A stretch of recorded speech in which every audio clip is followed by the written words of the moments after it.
I wanted to clarify something because I didn't think about it until after I rewatched the video. When I'm talking about my dog leads and moles in the yard and the grass being soft, obviously I meant during the summertime. It's winter right now, so the stakes are nicely frozen into the ground. So, I don't know. You know, can you use, like, I thought about this, like, can you put the stakes in the ground and then put cement around it? Would that, like, hold the dogs or the stakes into the ground even though the grass is soft, or would they still pop up? I don't know. That seems kind of touchy subject. Do you guys ever watch this girl? Her name is Momo Gone Mad. I like her because she really, it's not that she's making fun of morbidly obese people, I would never ever be okay with someone making fun of morbidly obese people, because obviously I've been there. I'm still a big girl. I don't want to be made fun of, and I wouldn't want anybody else made fun of. But she does critical, critical thinking when she talks to them. She, constructive criticism. And sometimes I think that a lot of us women that have weight problems, we need a little bit of constructive criticism, because otherwise, what's the incentive to change if life is so easy for you, which is bullshit. Life is not easy for you at a high weight. I know this from personal experience.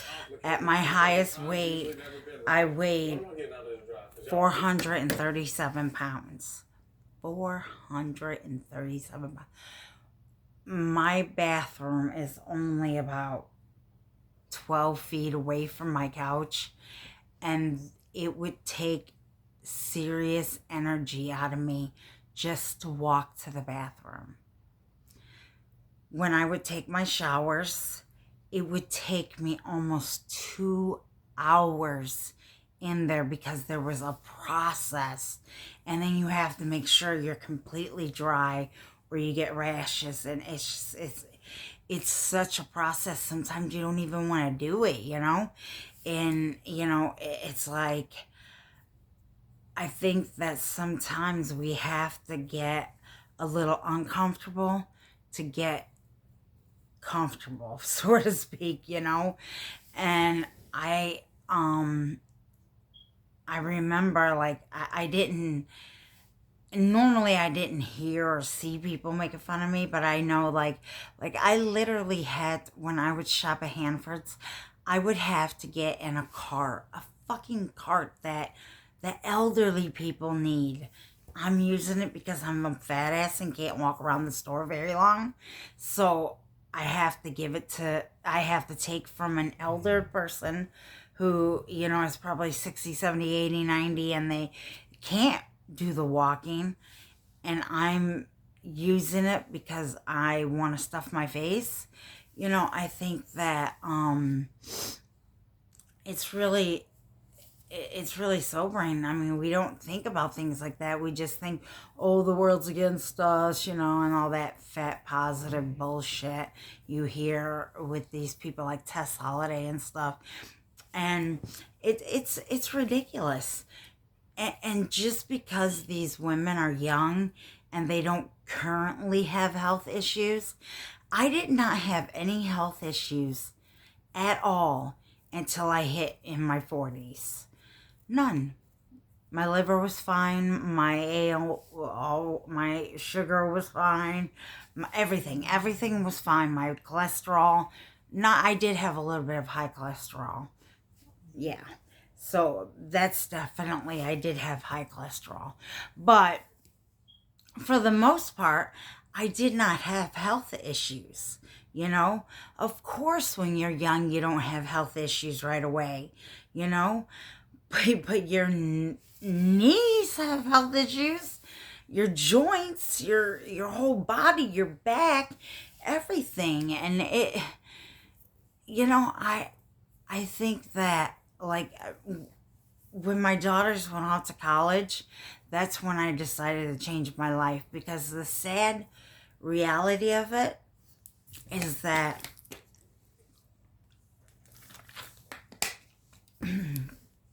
I did not have my daughters home to take care of me anymore. That's fucked up. My daughters, I'm the mother, but my twin daughters had to take care of their mother. They had to make my meals. They had to encourage me to take showers.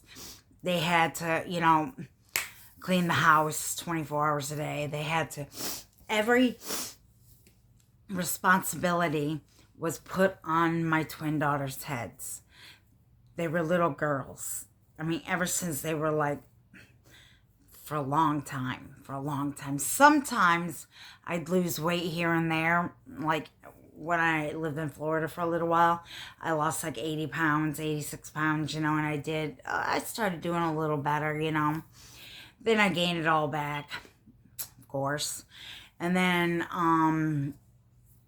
when I got my son back and I was in Donovan, Illinois, I had started losing some, but as soon as things settled down more and we got back to life, you know, and we all moved back to Florida and stuff, and right before we moved to Maine, that I gained it all back. And you know, I'm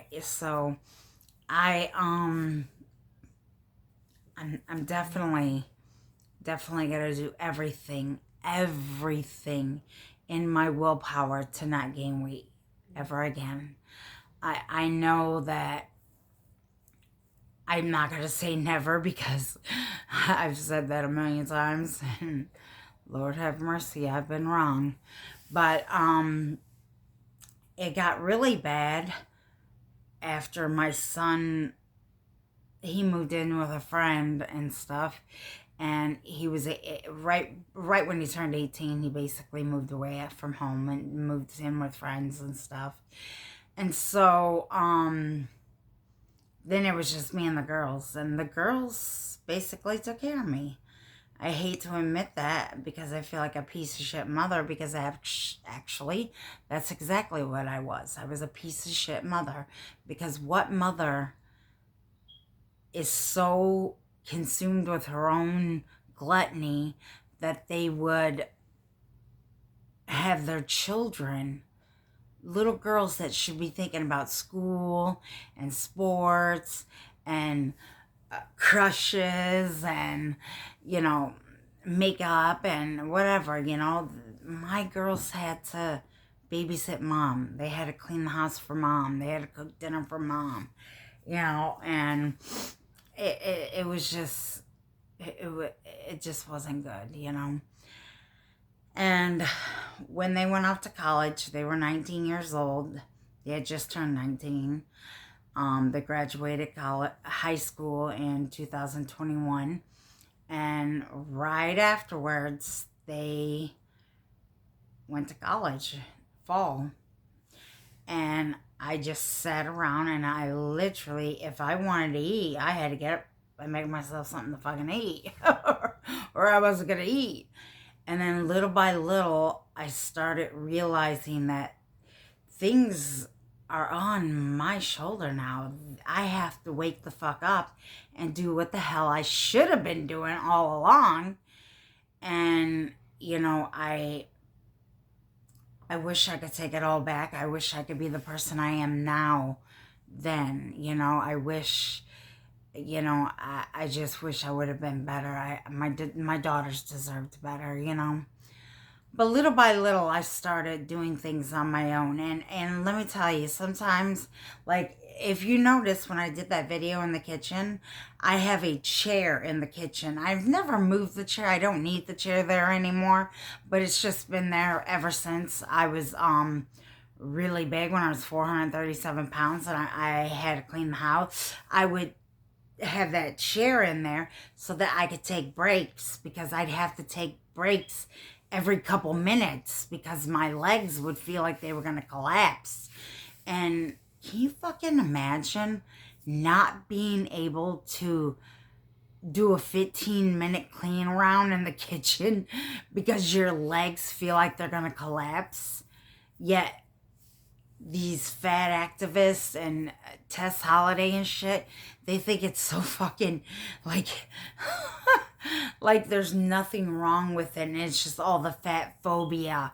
No, there should be more fat phobia. Something is wrong with our food system. First of all, we're encouraged to eat all this junk. It's actually, and I know this is an iffy subject for me because I do feel like it does cost a lot more money to buy whole meals like vegetables and everything like that, and fruits and meats especially cost a lot of money. Protein. But if you think about it, all that garbage may be cheaper, but you eat it faster. Like all that Little Debbie's and chips and dips and shit. You eat it, but you don't get satiated. You're not really full. You literally still need to eat a couple hours later. So technically speaking, it is cheaper to buy satiating foods, you know? And I've noticed that, like, even now, like, it really sucks because I'm supposed to get protein, and it is so hard to get all my protein in. Technically speaking, I'm supposed to get 1 gram for every pound I weigh. I weighed 214 today. 214? I'm lucky if I get 89 grams of protein a day, and I'm supposed to get 214. There's no way. There's no way. I can't even imagine. I can't even, there's just no way. But anyways, what I was saying, back to the whole cleaning and stuff, you know, I would literally have to take breaks on that chair to do all my work. It would take me forever. A job that would normally take 15 minutes to do a quick run through the kitchen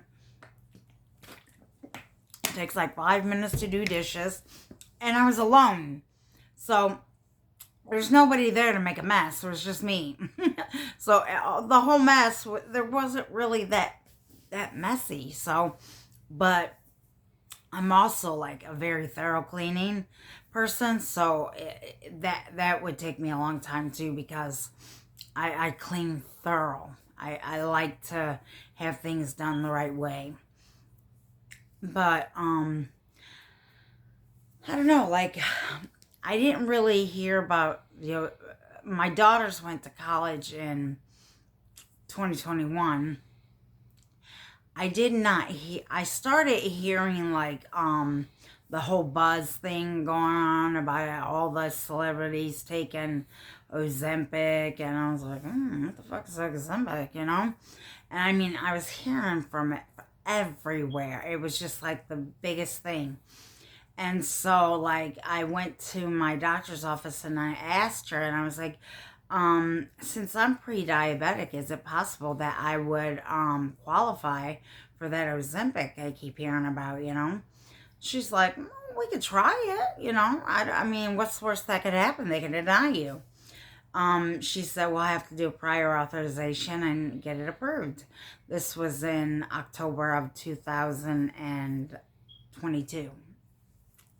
Well, it was unbelievable. They didn't even ask for a prior authorization. They literally approved me right away. Probably saw my fat ass, 437 pounds. They're like, this bitch needs this. So I started taking the Ozempic, and a lot of people say that Ozempic helps you not feel hungry. They're full of shit. I always felt hungry still. I just felt very nauseous.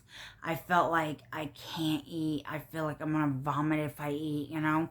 It wasn't that I didn't feel hungry, because my stomach would feel hungry. I would feel like my stomach growling and stuff, you know. So I definitely felt hungry.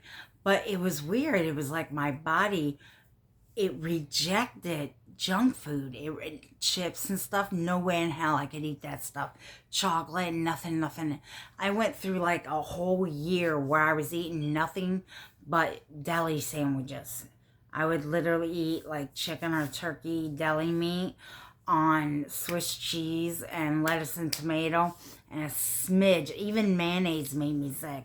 So it would just be a little smidge of mayonnaise and 2 pieces of rye bread, and I would cut it, and most of the time I could only eat half the sandwich. And also with these drugs, they slow your digestive, so it's not, you feel like you're still full, because you technically are, you still have food in your stomach. So that's just the reality of it. You are still full, but you do feel hungry, and you do get hungry, and there are serious, serious, serious side effects. There is a black box warning on the box, whatever, Ozempic box. And luckily, knock on wood, I've never had a problem. There were a couple times where I had to go to the hospital, and they had to load you up with laxatives because I'm not gonna talk about bowels, but it's just they just need to get rid of it. But anyways, I stayed on Ozempic for a long time, and I consistently lost, but my weight came off very slow. I was on Ozempic for 2.5 years. So you figure from 2022 of October, 2023, 2024, I got off of Ozempic around the beginning of 2025. And my doctor put me on Mounjaro. In that January, I started seeking out gastric bypass. I was like, well, I'm not losing any more weight with this Ozempic. Actually, I'm having a hard time continuing to stay at a lower weight. It's like the Ozempic wasn't working anymore. So my doctor put me on Mounjaro, which is supposed to be like the gold standard, but I haven't had much luck with Mounjaro. I wasn't losing that much. I guess it helped me lose a little bit because you have to lose a certain amount of weight in order to qualify for gastric bypass. And there was a couple times where I actually gained weight. I got up to like 270, 280, sometimes 290. And I was like, oh my God, this is a fucking nightmare, And finally they were like, well, the insurance paid for the, or they're covering it. They decided everything went through. I had to go through a stupid sleep apnea machine thing, which took a long time, because my gastric bypass I probably could have got done in like 4 to 6 months, but I had to wait 10 months because I had to be on the stupid sleep apnea machine, which ironically enough I do not use, even though I'm supposed to. I cannot sleep with something on my face. I feel like I'm suffocating when something is, I feel like it's blocking my air, But anyways, so I was on, I had to wait till I got approved for the, I had to wait till a certain, till the records for each, sleep app machine thing, where it was showing that I was sleeping better and I wasn't dying in my sleep. So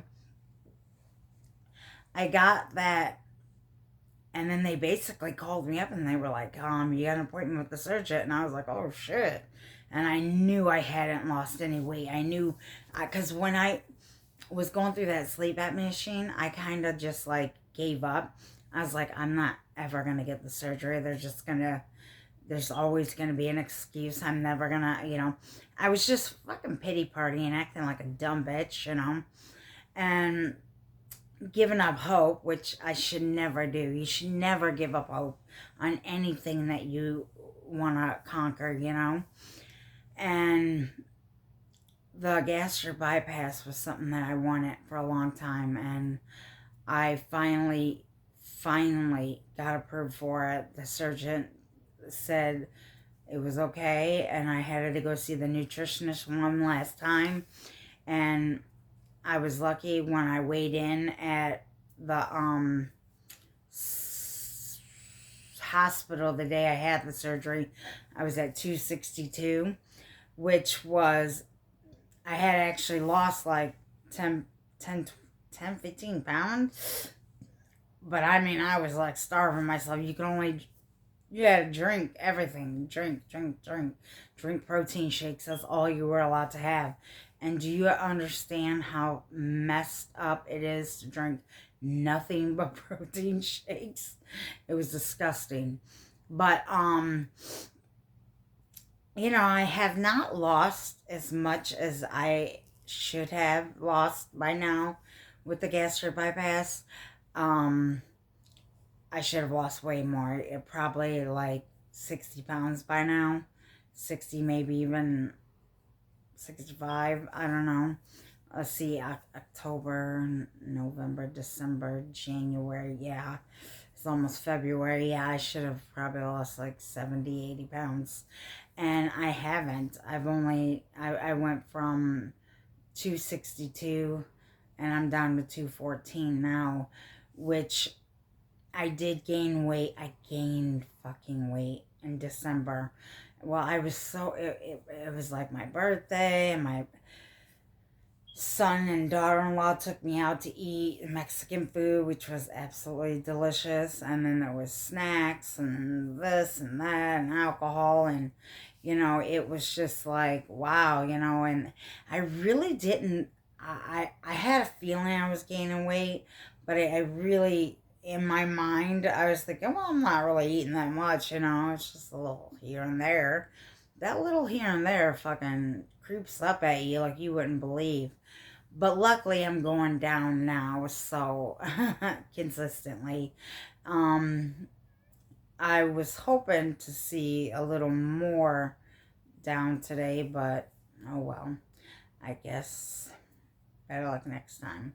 But I'm not going to give up anymore. I'm not going to have that shitty mindset where poor Kathy, everything happens to me and nothing ever happens to anybody else. No, I'm not going to think that way anymore.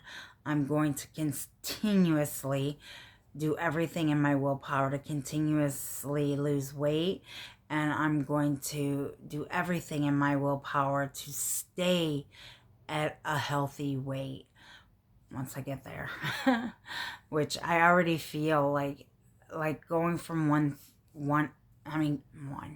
going from 437 pounds down to 214, I can't even express how easy it is for me to do things anymore. It's so easy. The only difference is like, I used to be able to carry when I would walk my dogs, I would just wrap both their leads around my waist, and they would drag me, but I had such amount of weight I could back it up, and they couldn't run my ass. They would knock me clean off my ass now. They practically weigh more than me. So I can only take one at a time now. But anyways, just whatever you do, don't buy into that body positivity. It's okay to be body positivity if you have like a defect or something, and you're having, there's nothing you can do about it. Yeah, you're supposed to love yourself no matter what. But if you can change which weight, we can change. We can make better. And nobody says you have to be skinny, thin, 100 pounds. Yeah, it just, try to find your healthy balance. You don't have to brag about being 300 pounds and healthy. You're not fucking healthy. And if you are, it's because you're in your 20s. I just can't express this enough. Just try to do better, try to be better.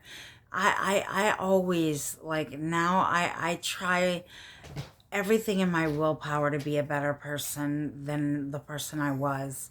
Because, like, well, I'll get in that subject on another day, but my son had something happen between me and my son, and he was like, oh my God, Mom, you forget this and this and this and this. And it was a bunch of stuff that I really did forget.